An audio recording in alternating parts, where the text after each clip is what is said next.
Alrighty. Good morning. It's about 10:30.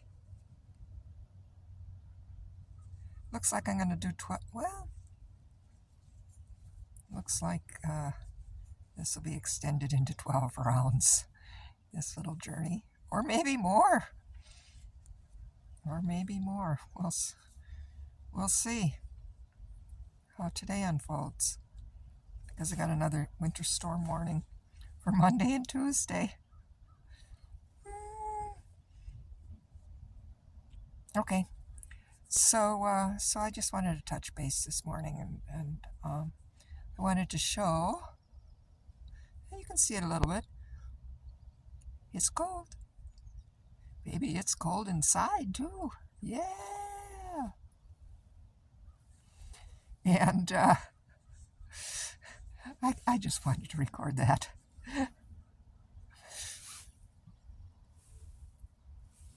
The little stream on the floor is there. It's just more flowing. Like if I touch I had to put down a black garbage bag. Because like sometimes when I sleep at night, we know how this goes. My blankies will fall off. Because my bed, I'm on a very uneven surface. And so sometimes things adjust and end up falling on the floor. So I put but everything stayed on the bed last night, which is good. But nonetheless, it's better to be safe than sorry. Ounce of prevention is worth a pound of cure. I don't want wet blankets. Oh, no, no, no, no. Especially like when you can see your breath. When you wake up in the morning, it's 10:30. Yeah? And it's still cold. It's not supposed to get just a little above freezing today. So anyway, the little stream slowed down, and it tends to, like if I push the floor of the tent, the water will come up through. But for the time being, right now, it's more like a sponge. The soil literally is like a sponge, and if you got a saturated sponge and you push it down, it'll puddle up with water, and that's exactly what it is like here today on Sunday. So just wanted to touch base, get a video of my dragon's breath. And I'm gonna go watch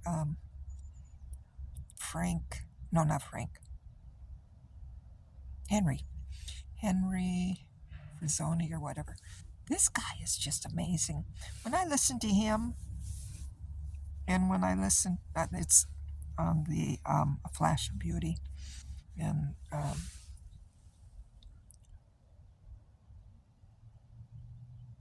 when I listen to him, and when I listen to Ben, and I listen to even Marianne Williamson, these people are like really, really, really. Now, I miss my intellectual capacity. It's like I understand what they're saying, but I can't. It doesn't stay, and I can't speak from that level of intelligence. So, which is all right, At least I understand. But I always felt shame about that. Now, and then the brain damage starting from, really, in utero, from the abuse from my father.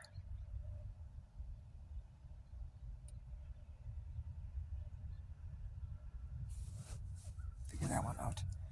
And then from infancy onward, all the blows to my head definitely did some damage to my brain capacity, my cognitive, my nervous system, and so on and so forth. And then I heal it, or I heal some of it enough, and I have a good, from the late 80s to about 2008, I have my own practice, and I have my own capacities, and able to exercise my gifts and my particular intelligence and help people earn a good income, and then I get sprayed by a crop duster. Oh yeah, the nerve gas. It just fries my nervous system, my endocrine system, and my brain capacity. 2008 or so. And so since then, I have been, again, which, again, in the bigger picture, in some ways, it, I think of the baking bread analogy, yeasty bread, where, you bake it, or you mix it up and all that kind of stuff, and then you set it and let it rise to see if the yeast works. And if it rises the first time, so that's kind of like what happened when I did my healing in my 30s and 40s and was able to learn certain techniques and knowledge to heal the damage that was done in my infancy and childhood and adolescent years. And then to let my power rise and my gifts and talents develop. But then, kind of like when you take the bread down and you have to punch it back down to see if the yeast will really work. So it's kind of like that there were many positive, beneficial, many beneficial reasons for me being poisoned.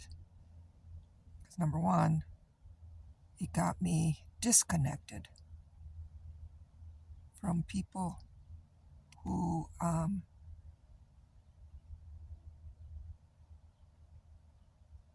were going in a dark direction, though on the surface and in society they looked like they were very successful and had it together. But that wasn't the case. And because my income at that time was dependent upon these people, I needed to be severed. I didn't have the capacity to, because I thought I was doing good, and I was succeeding, but I was just getting caught in a web, on a dark matrix that looked nice on the outside, but underneath was really quite detrimental to everybody. So again, I went through that poisoning, messed up my brain and my nervous system. I mean, did a lot of damage. To the point where I could barely complete a sentence. I could barely remember my name, everything that I knew and everything. I couldn't connect. Poisoning is something else, nerve damage, all that kind of stuff. And lost my gifts, or was severed from my gifts. And then I began these 15 years of mostly living outside, but, homelessness and human trafficking and slave-based exploitation,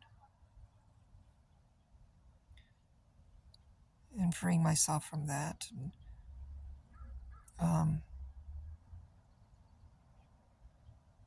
not having access to any of the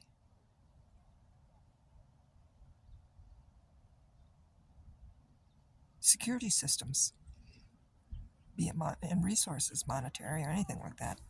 The only thing that really helped me heal over these last 15 years was sleeping outside in LA. The weather was on the beach, just 20 feet from the surf, so I could breathe those negative ions and the crashing of the surf. It's the cleanest air in LA. And I could also receive the healing from the ancestors, the Tongvan, the Chumash, and the earth, because I was directly on the earth. I can receive the healing from the star beings, because on occasion the craft would fly over, and I knew it was there for my healing and protection and benefit. And then I received the healing from the ancient mariners and the shimmering ones, the dolphin, from the Sirius star system, Sirius, Sirius, ancient mariners, the dolphins and the whales, is that as the waves would crash, and then the small molecular particles of the energies they sent to me, I would breathe. And I rebuilt. It's a very slow process, but I rebuilt a lot of my intelligence, certainly wisdom and healing in my immune and endocrine systems, direct from the earth and direct from the ocean. It took time, but it's rebuilt at a very real level.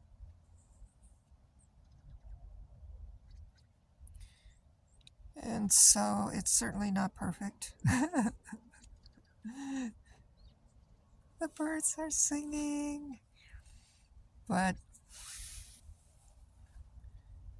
it's very strong and powerful, deceptively so, and I like it. So I'm appreciating it and valuing it more and more and more, because it's this kind of strength that is going to be needed going forward in building the new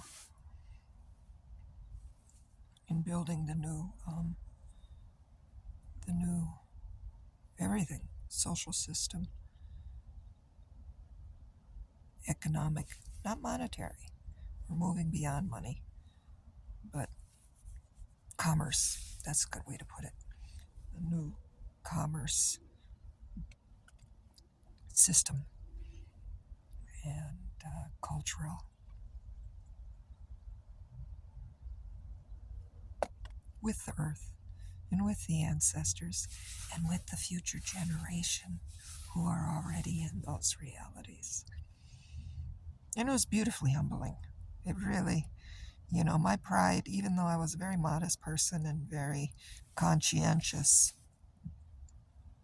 about doing the right thing and the impact that I had, my pride was still pretty much off the charts, in judgment of people who didn't follow those ways, or people who did harm me or intend to harm me.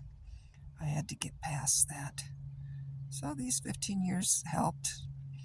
Oh my God, it's a gift and a miracle, to transform my pride into humility and humor in a positive sense, constructive sense. So 1444, that sounds good. For now. Sanam, Waheguru, Chimigwich, Bamapi. Many blessings.